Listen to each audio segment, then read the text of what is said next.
Hi, I'm Annie Botticelli, and this is the Storyteller Forecast for Taurus for October 2017. Go to my website, anniehelpsyou.com. Check out my Shine Your Brilliance Vocational University. If you're drawn to my courses, then maybe I can help you step into a vocation that you love and be geographically free at the same time.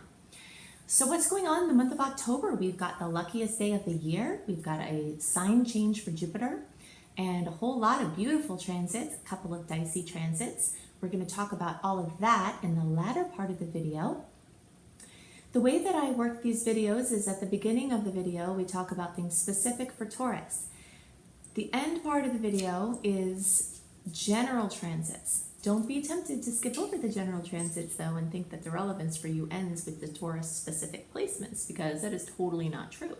There are so many things that everyone will be experiencing that are really important for you to know about. Also in this general transit segment today, I offer another suggestion as to how you can more easily manage the challenging transits that come and how you can better take advantage of the awesome transits, because I really want to empower you with self-development tools that really work to help you use astrology in bigger, better, and more detailed and more productive ways.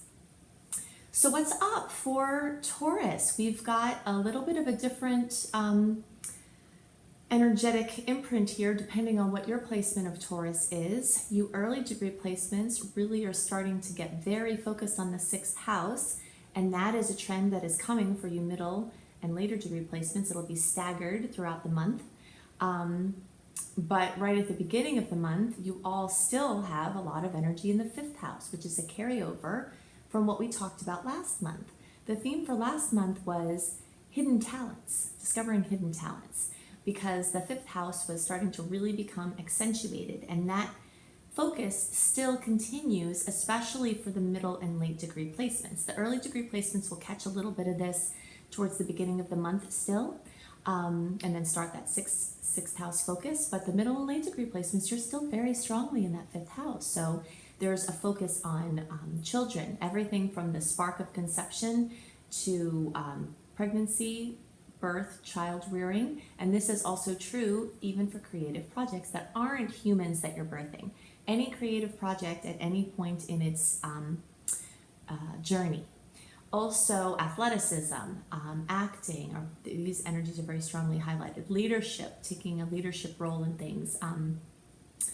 Hobbies, fun things, it's just fun for the sake of itself. This house is just really all about what is fun, what makes you sparkle with delight. So take advantage of those fun energies, because as you, not that I think that we should always have a lot of fun in our lives, so we really want those kind of things to be permanent lifestyle shifts. But at the same time, as the planets move into a different house, it shifts the energy a little bit. And for the early degree placements and coming soon for the rest of you, the focus is going to change into this energy I'm calling make a plan. Okay, so you still have, a varying degree of this like fun and robust and vital energy, and then it's like time to knuckle down. Okay, so you early degree placements, so birthdays in the first 10 days of the sign or so. If you're watching for your rising or moon sign, 0 to 9 degrees or so.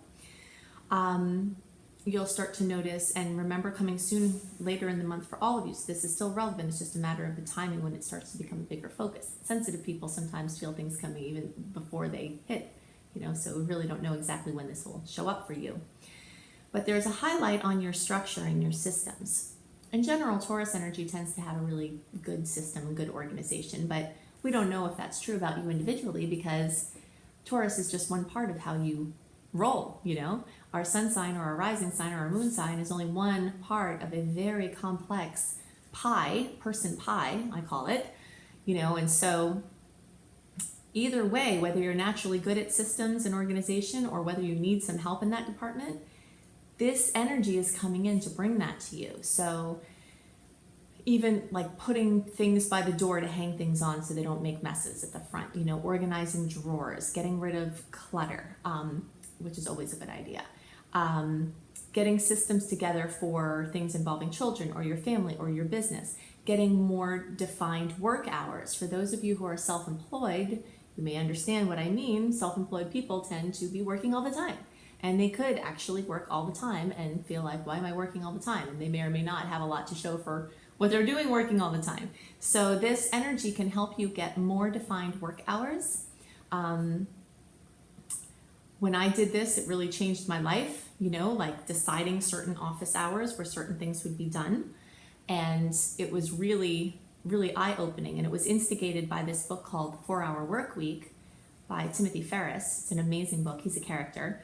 You can get it on Audible. It's great to listen to. But things like this, where you can streamline your efforts and make things easier. Take tasks that you don't like as much and siphon them out. Also, going to Upwork, upwork.com.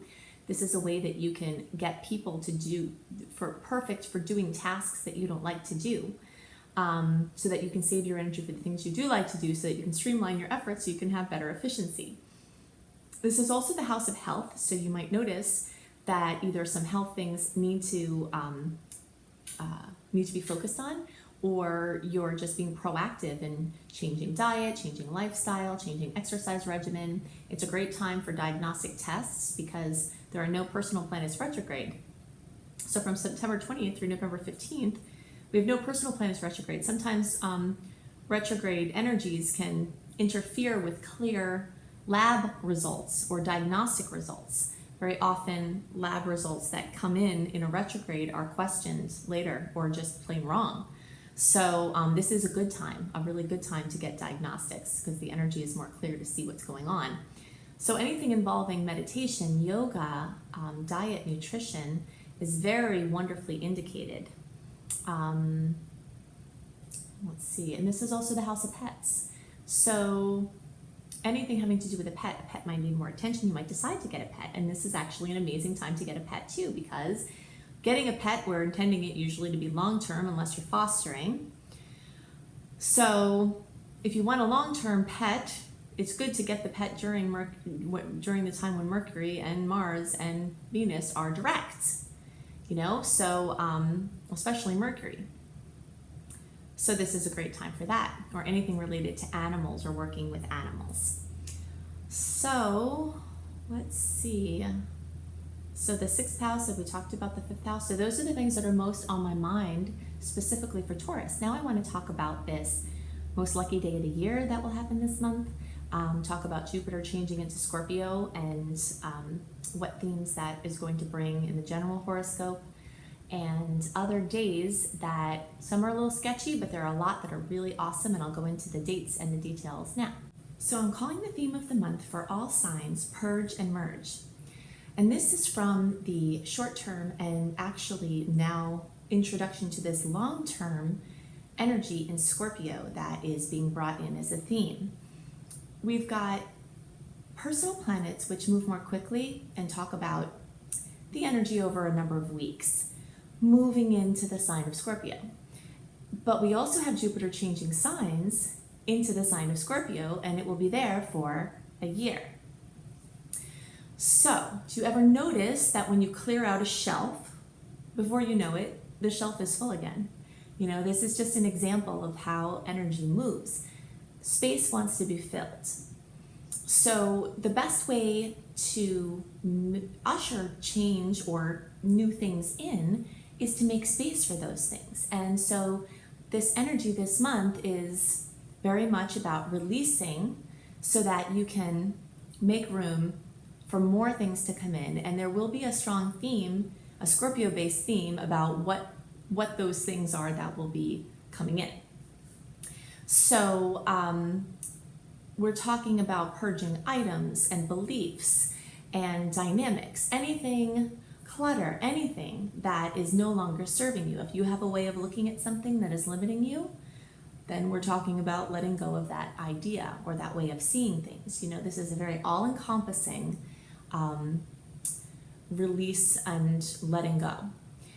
So some themes that are going to be present this month as the general transit story for everyone, but again will be present as this kind of constant long-term theme for around a year. Also has to do with anything Scorpio based, basically. So psychology, astrology is in there from the psychological perspective of astrology.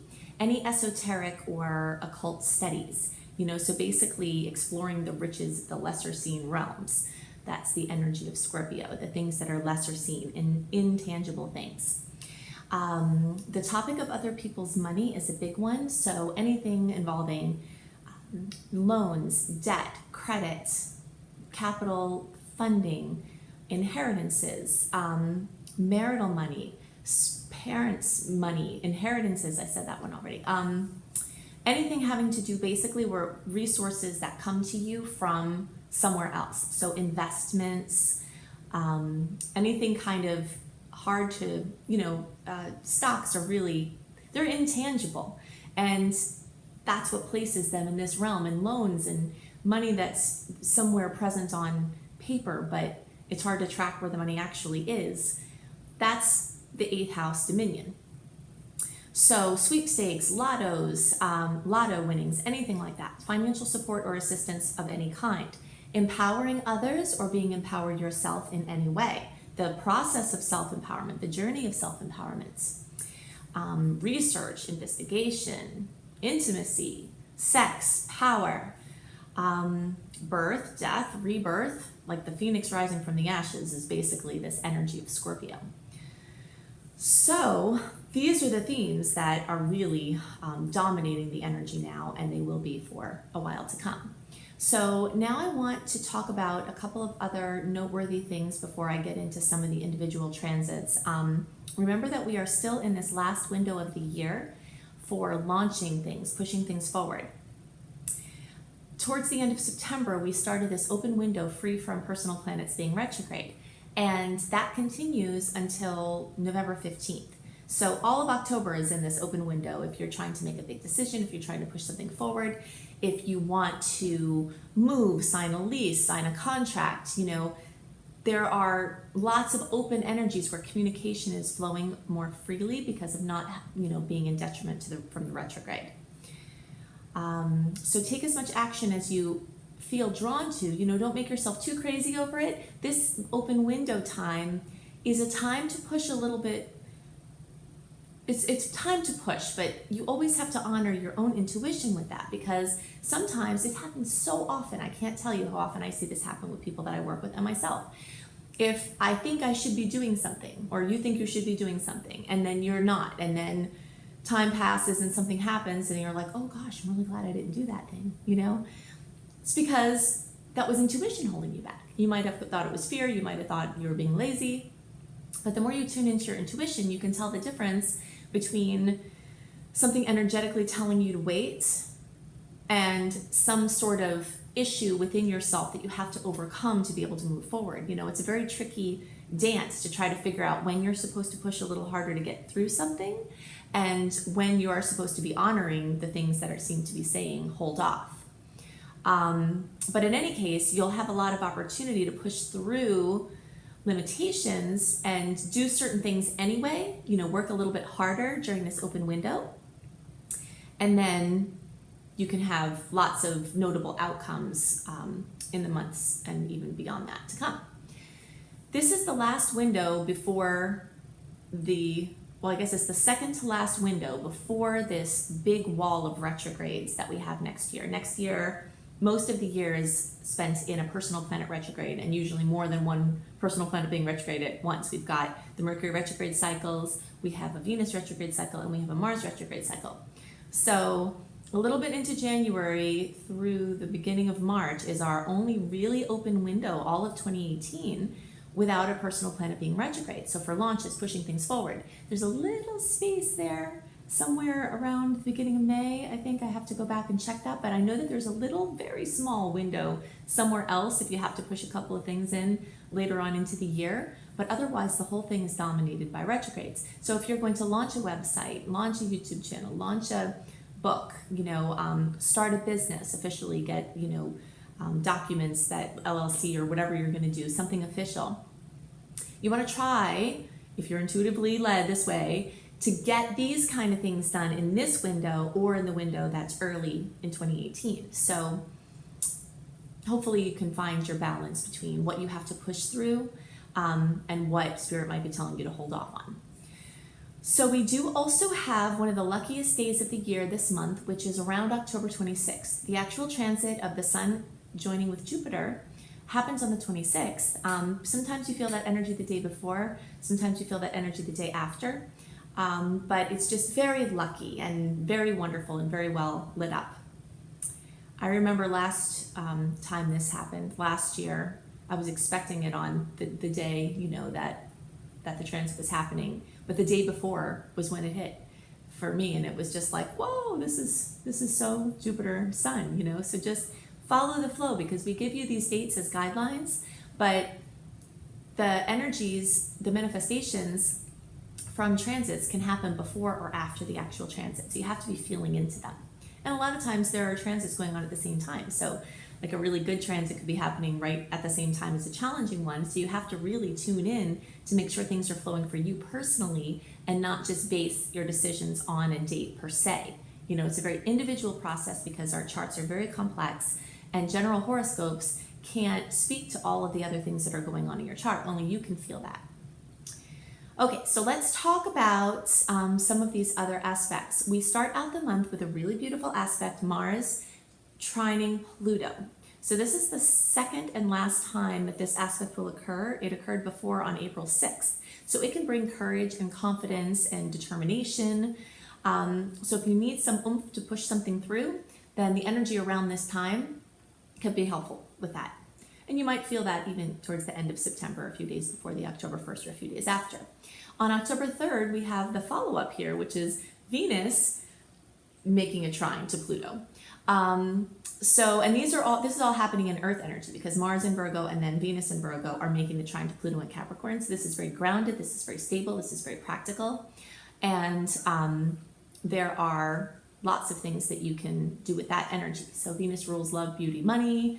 Mars rules, your energy, how you use it. And by the way, I am giving you some details about some of the transits that I see most notable for this month. But if you'd like a written version of the general transits, then definitely sign up for my free email newsletter at anniehelpsyou.com. I send out a monthly newsletter like clockwork. If you have signed up for my email and you're not getting the emails, you need to contact me, because there's something up. They could be going to spam or promotions or events folders or something like that, because I send it out every month, a month early. So I'll be sending out this October one to my list in the beginning of September, so that you have a visual version of the general transits, because sometimes it's easier to process that way and to keep track and to make your plans. Okay, so on October 5th, we have a full moon at almost 13 degrees of Aries. Full moons bring fullness and completion, and sometimes drama, and sometimes things coming to fruition in a magical way. You know, it's a welling up. I always think of it as a dog shaking off water, because water represents emotion, you know, and that's what we do with the full moon, is just like a shaking off of all this emotional buildup in our fields. You might notice if you spend a moon cycle connecting with the earth, like putting your bare feet and hands in the earth, even laying on the earth and doing emotional clearing exercises, that the energy buildup at the full moon might be a little bit more manageable for you. If you happen to be overwhelmed with the emotions of the full moon, then you can experiment with trying to discharge energy from your field for the cycle before and see what your personal rhythm is. But the fullness, completion, fruition, possibly drama comes in the sector of individuality and self-image. So this can bring a lot of attention to you. You know, this can mean a lot of people are looking at you. It could also mean that you weren't looking at something within yourself that you have to. Sometimes there is a symptom or a health ailment that you've been ignoring, and sometimes a full moon in Aries will bring it up, bring it to fruition. Speaking of which, I wanted to mention earlier, I want to make sure to mention now, is the state of our adrenals very much is related to how we experience astrological transits, because our adrenals rule a lot of different things. It's very complex, the amount of physiological things that are connected to the adrenal glands. But when we're running on overtime, stressed all the time, our adrenals get burnt out. And people joke about this and say, oh, my adrenals are shot, and they go on with their lives. Well, if you hear any message from this video, I hope it's take your adrenal state more seriously than any astrological forecast, because how you tolerate stress, how you make decisions, how you hold anger, how you respond, how you tune into your heart messages and your intuition is all going to be connected to the state of your adrenals in many cases. So when the transits come and exert pressure on you, if you're already super stressed and your body is just overwhelmed because you're not babying your adrenals, then you're going to have more of a challenging experience processing challenging things that come. It's harder to handle things gracefully when your adrenals are stressed. So you've got to check in with your doctor and yourself and your own research to see what the best way is to balance and be nice to your adrenals, but definitely feel into it because because things like this can supersede some astrological things, or at least definitely shift how you experience the astrology and put you in a more clear position to use the positive energies while softening and mitigating some of the challenging transits. Okay, so October 8th, we've got Venus in Virgo square Saturn in Sagittarius. So pressure is put on finances and relationships and likely self-esteem. Whenever Saturn is in a challenging angle to a planet, the pressure and stress is they're the key words that come along with this. And since Venus rules love, beauty, self-esteem, money, some pressure will come there. Then we have on October 9th, Mercury and the Sun together, okay, and in Libra, and those are both squaring Pluto. So again, when you have a square, this is a challenging angle. This can be stressful. So negativity and suspicions could run high now. There could be an antagonistic force coming towards you, or it could be an internal source, which usually it is under the guise of an external force, but very often, especially when Pluto is involved, there's inner riches to come out. So sometimes we get lazy, and unless we have a bit of pressure, we don't find places within ourselves that are waiting to be revealed.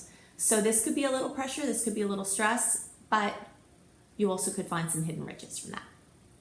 On October 10th, this Jupiter entering Scorpio that I spent some time talking about before. So this is going to last for around a year. Jupiter transits are around a year. On October 11th, we've got Mars squaring Saturn in Sag. So you notice the trend here. Obviously, Mars and Venus are close together. And so Mars will make an aspect, and then Venus will make an aspect. So now here we have Mars making this, this square to Saturn after Venus already made the square. So this is, whenever Saturn's involved, there's usually like some sort of older or allegedly wiser or more established energy, or someone who happens to have the say, even if they're not older or wiser, a Saturnian force that's working against your movement. Mars represents movement. Trying to be a perfectionist at this point might be harder now. So just kind of feel into that, because flexibility might be able to push you through this transit a little bit better. October 12th, we have Mercury and Saturn in a nice angle. So this is good for concentrating and figuring out solutions. So if you have anything come up from the previous transit with Mars and Saturn, then this could be assistive to you. October 15th, we have Mercury in Libra opposing Uranus in Aries. Whenever the planet of communication is opposing this random, erratic, or seemingly random and erratic force of Uranus, it definitely increases nervous tension. So using all of your tools to support your adrenals, to keep yourself balanced now, because there's going to be a tendency to rush into things, into agreements. And it's not the best thing to rush in. If you're feeling very nervous, you have to make a decision, then you might be better off not making the decision if you can help it, because making it from this stressed place could have annoying repercussions. So on the 16th, we've got the Sun in Libra making a nice angle to Saturn. So this can bring a burst of support or respect from someone in charge or someone who you admire. October 18th, we have Mercury in Scorpio making a conjunction to Jupiter in Scorpio. So we talked about, and I'll mention again, this Sun in Scorpio conjunct Jupiter in Scorpio aspect on the 26th. Mercury coming and joining with Jupiter also carries good luck and also carries positive energy and good news. It's one of the typical transits of good news. So that's happening. And then on October 19th, we have the new moon at 26 degrees of Libra. Whenever there's a new moon, there are new open possibilities. And you make your 10 new moon wishes now on the subjects of Libra. So anything about partnerships or relationships of any kind, diplomatic communications, anything about trying to resolve, find a win-win solution, work together on a project, anything. And of course, not coincidentally that I'm mentioning this, Libra rules the adrenals. So this is all of the Libra energy this month is really assistive, and I would think it's a good idea to make one of your wishes. Please help me to really support my adrenals and keep them in a balanced state, or better yet, say thank you for my perfectly functioning adrenals. And then you feel that as if it's true. You feel yourself being emotionally balanced and mentally clear. I have a video that talks about using astrological power periods, how you can most use those energies. So if you just search for Making Wishes Annie, anywhere on the internet, I'm pretty sure that comes up. If not, you can find it on my channel. So on October 24th, we've got another sweet aspect with Mercury trining Neptune. So this is a sweet, dreamy aspect. It's really good for romantic or artistic or personal, quiet, spiritual ventures. The 26th, we have that Sun in Scorpio conjunct Jupiter, which can bring lots of luck. On the 27th, we've got Venus in Libra squaring Pluto in Capricorn. So some challenges could come here, even though we've got a lucky energy the day before. So this is what I mean about these, dueling energies. We never know which energies are going to be more present when. So you just have to tune into your personal situation. And so the Venus square Pluto can bring this surfacing of deep issues regarding power, regarding control, especially as it relates to love and money and self-esteem. So it's not usually the best time to act on strong feelings because you'll have a lot of, tension in your solar plexus. That's our control center, our third chakra. So this type of aspect usually brings up something that gets us tight in there. So always, of course, making a decision from that space isn't usually the best thing to do, but doing inner work or seeking other psychological support for the issue is very good at this time. And on the same day, we have another nice aspect, which is, and I don't want to say that the challenging aspects aren't nice. I just mean, we feel them. They make us feel bad sometimes, but sometimes the feeling bad can be productive, and so they can turn out to be nice, but that wouldn't be the first word we'd use to describe them. Whereas this Mercury in Scorpio making a nice angle to Pluto in Capricorn, this is something that can bring answers to deep questions, powerful breakthroughs, and intentionally using this energy for meditation and integration will go a very long way. So you can also have clear understanding of long-standing dynamics that involve relationships with people and money. So these are the things that are most on my mind for the general transits for the month of October. Definitely look at my website for a new offering I'm going to have available very soon, a new school that I'm starting. Also check out my Shine Your Brilliance Vocational University, where I have my coach training, my online business course training. I have my astrology apprenticeship program, so you can see if there are still slots in those, and also check out my Train Your Brain subliminal bundles, where you can be shifting your neurological patterning as you listen to nice, relaxing outside sounds.